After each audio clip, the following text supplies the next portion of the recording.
Sabia que tremores nem sempre indicam que é Parkinson? Eles são considerados distúrbios do movimento. E há uma lista desses distúrbios. E para saber quais são, eu estou recebendo aqui o Reinaldo Grinovitch, que é neurologista. Tudo bem, Reinaldo? Tudo bem. Bom dia, obrigada por ter vindo, viu? Obrigado a você. Retomando a vida normal agora, né? Isso aí, pós-carnaval. Reinaldo, a gente, toda vez que fala em tremores, que é um distúrbio, né, do movimento, a gente sempre lembra de Parkinson. Nem sempre uma coisa está ligada com a outra. Não, o Parkinson é uma doença que causa tremor, mas é um tipo específico de tremor, né? E existem vários outros tipos de tremor. Então, o Parkinson tem tremor no seu sintomatologia, mas não é também o único sintoma, né? E não é necessário também o sintoma para você fazer o diagnóstico de Parkinson. O Parkinson ele tem 4 sintomas principais, que é o tremor, que é um tremor mais de repouso. A pessoa que está com a mão parada, ela fica tremendo. Ela fez um movimento, ela para o tremor, principalmente no início, né? A maioria dos tremores que a gente tem na população é o tremor intencional, que é o tremor de movimento, que é diferente do tremor de Parkinson, que é um tremor de repouso inicialmente. Aí o Parkinson tem o tremor, a rigidez, a lentidão de movimento e agora um quarto sinal que foi incorporado assim como sintomas principais, que é a instabilidade postural, a pessoa que tem dificuldade de se manter em pé, né? Ela tem muita tendência a quedas e tal. Então o tremor não é sinônimo de Parkinson e nem é necessário para ter o Parkinson. Eu vou trazer a pergunta até para saber de onde que, né, por que esses tremores aparecem. Tem o Reginaldo lá de Patos de Minas, ele tem 46 anos, ele percebeu, ele tem uma tremura nas mãos, não é diário, vai e volta. O pai e a mãe também tremiam. Será que tem alguma relação? Então, quando você tem o tremor essencial, ele tem vamos dizer assim, uma penetrância familiar maior do que o Parkinson. Então, é muito comum você ter pai e mãe que tremem, um tremor que a gente fala essencial, que é outro tipo de tremor, e passar para os filhos muito mais do que se fosse o Parkinson, né? Então, o tremor essencial ele tem um caráter familiar muito mais acentuado do que o tremor do Parkinson. Esse tremor que é mais comum em pessoa jovem, né? O tremor essencial é um tremor intencional, né? Da intenção do movimento, você treme na hora que você vai fazer um movimento. Ele é muito comum na pessoa jovem, né? E ele tem uma tendência familiar muito grande, né? E ele é um tremor intencional, entendeu? E aí, no caso, por exemplo, vai pegar um copo, vai, sei lá, vai fazer qualquer tipo de movimento, seja do cotidiano, até exercício físico, a pessoa treme. Então, normalmente quando ela tem algumas situações que o tremor piora, né? Por exemplo, situação, é muito comum chegar paciente para mim e falar assim, Reinaldo, eu vim consultar você porque eu vou assinar um cheque, na frente das pessoas eu não estou conseguindo. Nossa, porque na hora que está emocionado, né? Uma situação de estresse emocional, ela aumenta o tremor.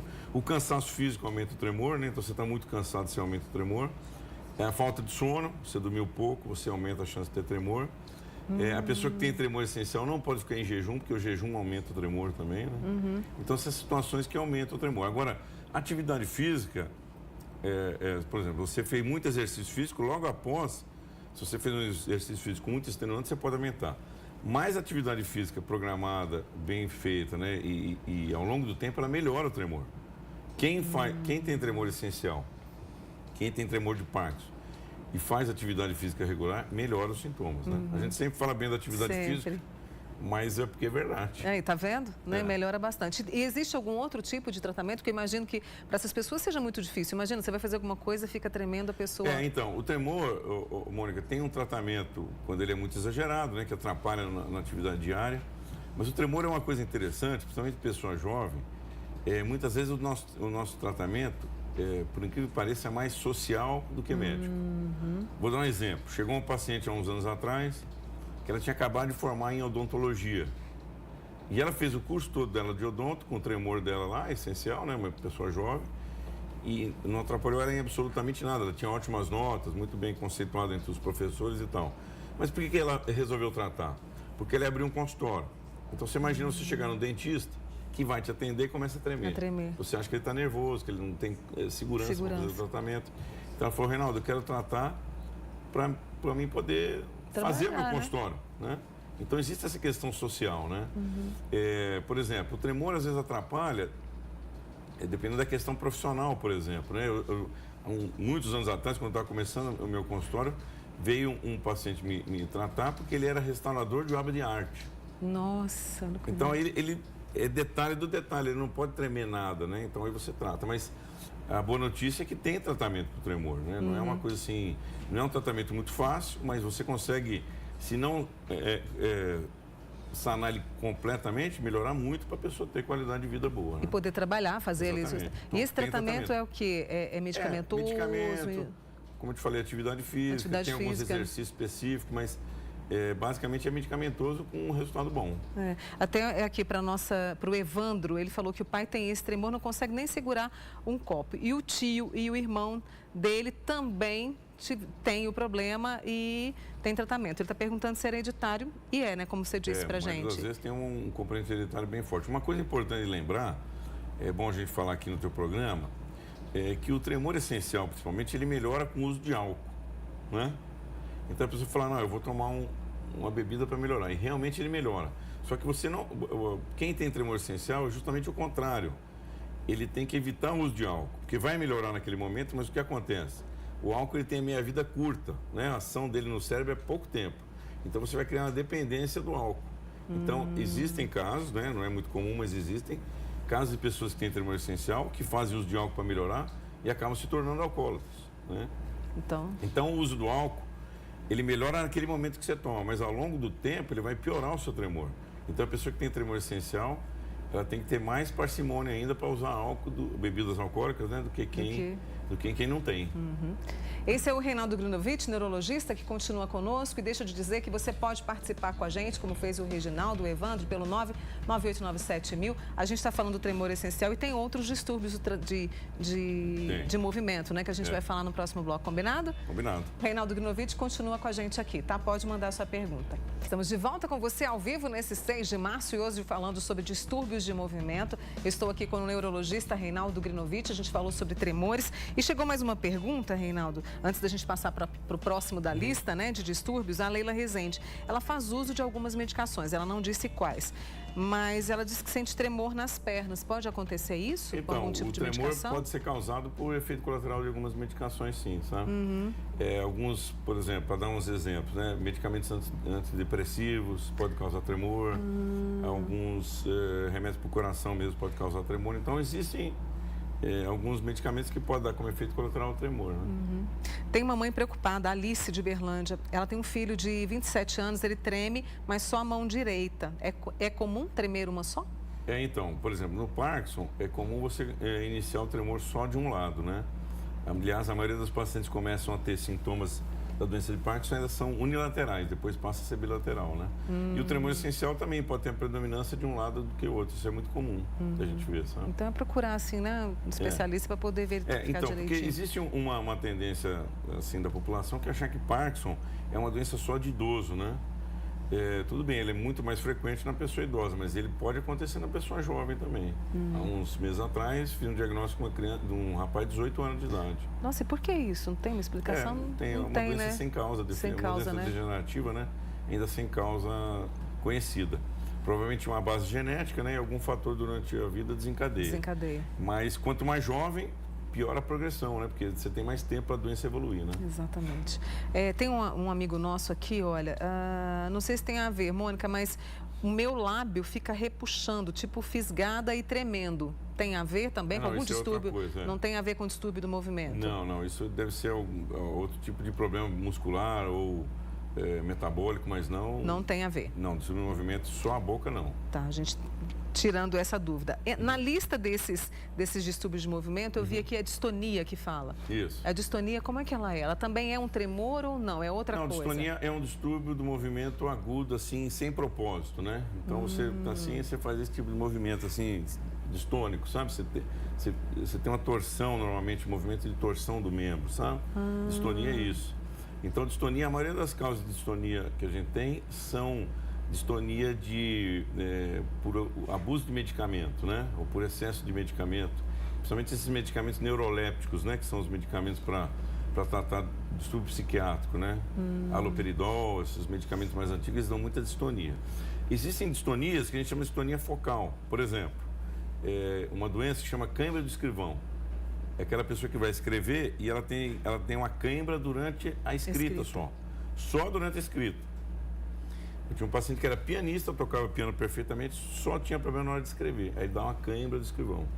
Ele não consegue escrever, porque a mão dele endurece. Então isso é considerado uma distonia focal.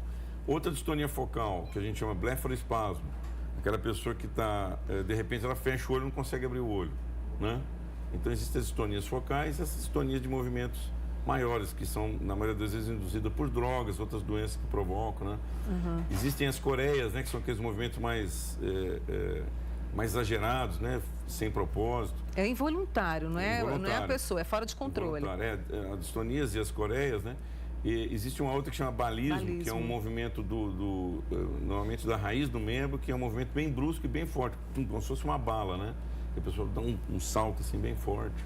E quais são as causas disso, assim, desses três que você trouxe, Reinaldo? Todas essas doenças, elas têm causas degenerativas, têm causas secundárias, né? Por exemplo, o uso de medicamento, às vezes inflamações do cérebro, infecções, tumores, né? Então, as causas das doenças do distúrbio do movimento entram nas causas de doenças neurológicas gerais, né? Entendi. Mas a maioria das vezes elas são, somente esses distúrbios do movimento, a gente tem que sempre associar com o uso de drogas, né? Uso de drogas, assim, medicamentos mesmo, né? Que podem causar esse tipo de distúrbio do movimento, infecções, os tumores e as doenças degenerativas, que são as principais, né? Não dá para menosprezar nenhum desses distúrbios, são assim, justamente... Que, se você tiver, você tem que procurar um médico logo, porque eles não vêm espontaneamente, né? Não tem uma... Não é por exemplo, igual você está gripado, resfriado, vai passar, né? O distúrbio de movimentos desse tipo, eles normalmente não vão melhorar sem você fazer um diagnóstico correto e o tratamento adequado, né? Porque a grande maioria tem tratamento, mas você tem que fazer um diagnóstico certo e propor o tratamento adequado para cada um. Como você disse no bloco anterior, porque isso acaba atrapalhando a vida social da pessoa. Totalmente. Né? Atrapalha por completo. Você imagina uma pessoa que está em algum lugar e tem o balismo, que fica... Dá um salto assim, você né? Você não só sente mal, mas você também incomoda e assusta as pessoas. Exatamente. Tem uma outra amiga nossa aqui, olha, Mônica, minha filha tem tremores nas mãos, ela toma remédio para epilepsia. Isso pode... Então, tem alguns remédios que são para epilepsia que tratam os tremores também. Isso é uma coisa interessante, Mônica, que você fala, aproveitar, sair um pouquinho do assunto, mas a pessoa, quando você lança um remédio, você tem que lançar normalmente para uma indicação, né? A Anvisa, o FDA americano, os órgãos de regulação europeia, eles só aceitam que você lance um remédio para uma determinada indicação. Então, você lançou um remédio anticonvulsivo. Então, ele serve para convulsão, para crises epiléticas. Mas ele tem outras indicações que você não pode inicialmente colocar na bula, né? Então, você vai no médico com tremor. Aí o médico passa um remédio. Aí você chega na farmácia, o farmacêutico fala, qual que é o seu problema? Tremor. Aí ele fala assim, não, mas esse médico aqui está doido, que esse remédio aqui é para epilepsia, porque o farmacêutico cruelmente fala isso, né? Muitas vezes. Então, tem que entender assim, que o remédio tem várias indicações, entendeu? Não é só que está na bula. Então, a base do tratamento normalmente é a confiança no médico. Pode confiar que o médico sabe o que está fazendo, né? Pelo menos em teoria tem que ser assim, né? Tem que saber, tem que seguir direitinho, que então, eu acho que... Você pode tomar anticonvulsivo, né? Entre aspas, que é para o tremor, que é para depressão. Depressão que serve... Remédio para depressão que serve para epilepsia, que serve para dor de cabeça, que serve para ansiedade, embora ele seja antidepressivo, entendeu? E a gente tem avançado nesse tratamento para distúrbios do movimento? Muito. Se você comparar com alguns anos atrás, melhorou muito. Existem hoje, depois da década do cérebro, que foi da década de 90 até 2000, muito avanço em investimento na área da neurologia, né? E você está, vamos dizer assim, recolhendo os frutos, né? Ou colhendo os frutos desse investimento justamente agora, 10, 15 anos depois, né? Então, tá para sair algumas novidades em doenças de movimento, em termos de medicamento, meio logo. Você tem uma ideia, na doença de Alzheimer hoje, né? Que é uma das principais doenças degenerativas que tem, são 112 moléculas em pesquisa hoje. Nossa! Então é muita coisa. Então vai sair muita novidade e vai junto com as outras, né? Você está desenvolvendo muito para Alzheimer, para Parkinson, mas vai sair junto outras medicações, né? Que sejam muito bem-vindas. Hoje eu já até falo de um projeto em Uberaba, que é o Projeto Movimente, e que traz para aquele paciente com Alzheimer a possibilidade de fazer atividade física para poder melhorar, Reinaldo. Então, isso aí é uma dica que deixar assim para o final, né? Tudo bem, tem medicamento, mas se você tem um distúrbio do movimento, procurar um médico logo, fazer o tratamento, mas não deixar de fazer atividade física.